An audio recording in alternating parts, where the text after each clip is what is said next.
I'm Smithers. I'm from Ohio, and I'm getting parts and material rounded up here to build another drift trike.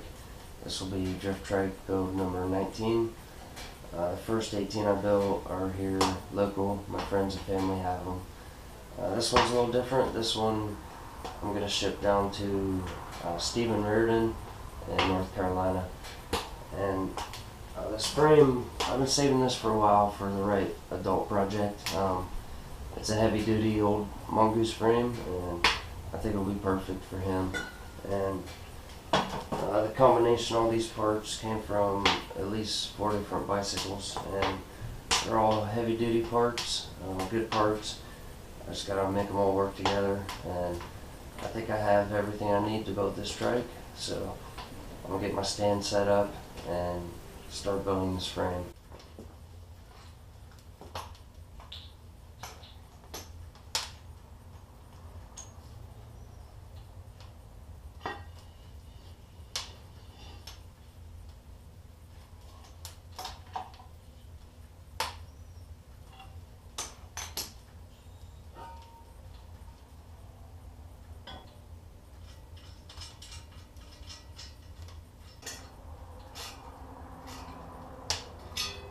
Well, I cut a piece of square tubing and welded it in the rear end here, and that'll strengthen up the back of this and also give me something to bolt my axle to.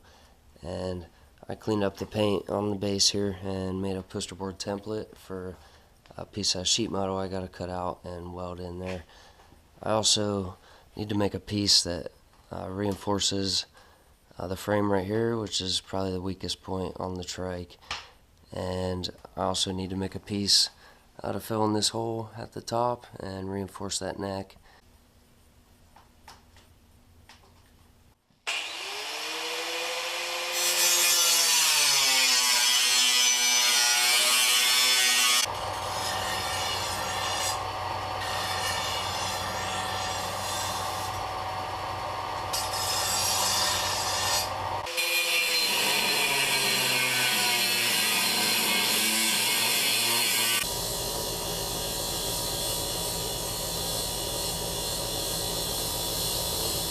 I got this sheet metal plate made. It's a pretty good fit on that. I need to weld it all the way around.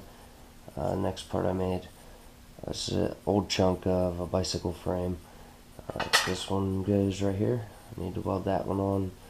I'll reinforce that pretty well. And then this piece up here on the neck.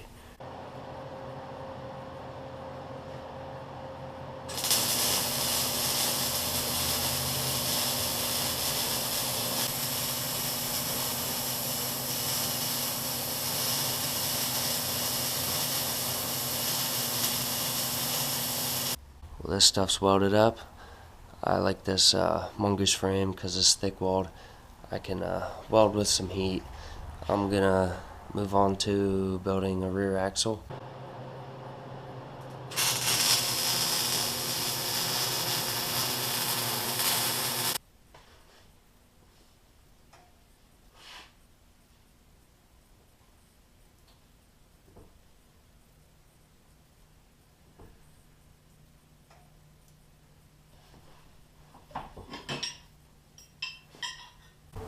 I just built this rear axle. It's a 5/8 solid round bar welded through the square tubing, and I welded on a couple angle braces too. And usually I'd weld all this up solid, but since I'm shipping this one, I need to be able to break it down a little bit. And you can see I got 3 bolts welded on, and there's just getting on the back side. Well, I got the front end pretty much put together here. I found a good tire, good inner tube, good brake caliper and lever. I bought a new brake cable for it, and I got grips coming from eBay. I'll put that stuff on after I do the paint job, but Steven requested a downhill coaster. He didn't want a pedal wheel, so I got some foot pegs on the front. Well, I made some mounts to bolt this seat on, and I got the seat cut out and shaped. It looks pretty good on there. It's a good fit, and I cut it out of this larger chair here, and there's just 4 simple little tabs I welded on, And I also welded on these studs so I can bolt on the rear wheels. And last thing I got to weld, I kind of roughed out these circles. I need to turn them down so they're a better fit.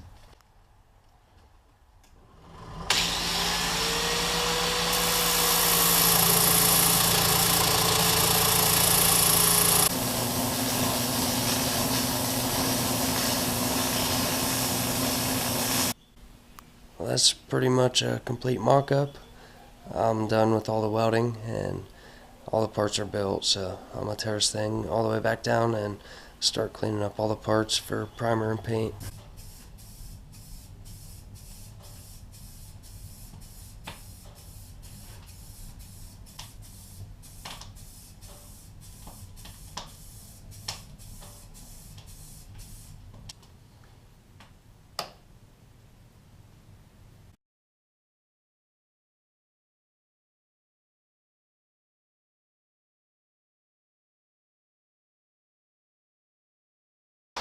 Well, I did a final assembly. I'm pretty satisfied with everything. This is a complete build, with the exception of a couple things I'm waiting on from eBay. And I'm getting ready to break it back down and build a crate for this thing. So, Steven, when it arrives at your house, you will have to do a little bit of assembly. I'm getting ready to take this front end off the frame. I'm going to leave as much intact as possible. I'm going to leave the lever and cable intact with the handlebars, and the wheel and caliper intact with the lower fork. You'll just have to add these two components together. I do have the wheel tightened and secured on the fork. You'll just have to add these pegs on the front, and it slips on and the nut goes on the inside of the peg. And when you drop the handlebar and cable down through, the cable will come in on this side of this bolt. It'll go through an eyelet here, back up around to the caliper. And what I do is I squeeze the caliper and I open this tensioner up all the way. I pull on the cable and tighten down this nut, and then bring the tensioner back in a little bit until it's just right for the wheel to spin. Well, Steven, this is how the front end will come, and there's several bearings and bushings and stuff on this front end, so I got them kind of separated with zip ties here that you'll have to cut off, but everything's on here in the direction it needs to go. It matters which way these bearings are lying, so this dust seal and bearing will stay on the bottom. You slip it up through, drop that bearing on, then this nut you'll tighten by hand, tight enough that the front end doesn't wobble, but not so tight that it won't turn. And then there's several spacers, and then this upper nut you'll actually tighten with a crescent wrench. But these bearings do need greased, so I'll throw in a small packet of bearing grease for you, bud. As far as mounting the seat, I have these rubber bushings. They go on these tabs. You set the seat on. I have these carriage bolts with a large washer. They'll go through the top of the seat, and then lock washer and nut from underneath. Well, these are the finished wheels. That's just all thread running through, and then I use these acorn nuts on the outside. I think it looks a little nicer, and it's just simple bearings. You can get these anywhere. They're a real common bearing, and I just slip it on, and then I have this spacer.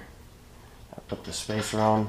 It rests against that race in the center of the bearing.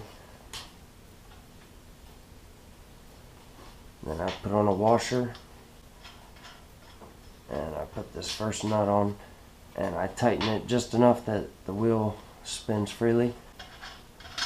And then I add a second nut, and I take 2 wrenches, lock them together, and then the wheel won't back off.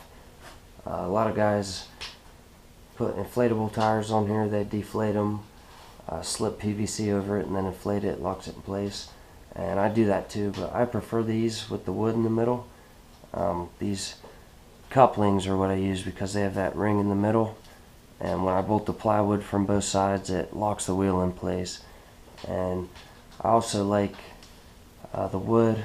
It reinforces this whole wheel. It's a whole solid wheel. If you run over a rock or something, it reinforces this plastic. And I'll show you kind of how I balance the plywood here.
Well, I have found out that when it's cold out in the wintertime like this, this PVC is brittle. It'll crack and break a little bit easier than on hot summer days. It holds up really well in the summertime.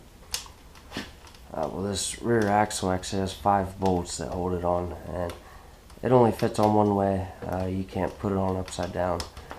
And you put these 3 nuts on, here, and 1 up underneath. If you tighten that one underneath first, it'll suck it back that way enough that you can drop these 2 bolts down through. Oh man, I just got done building your crate.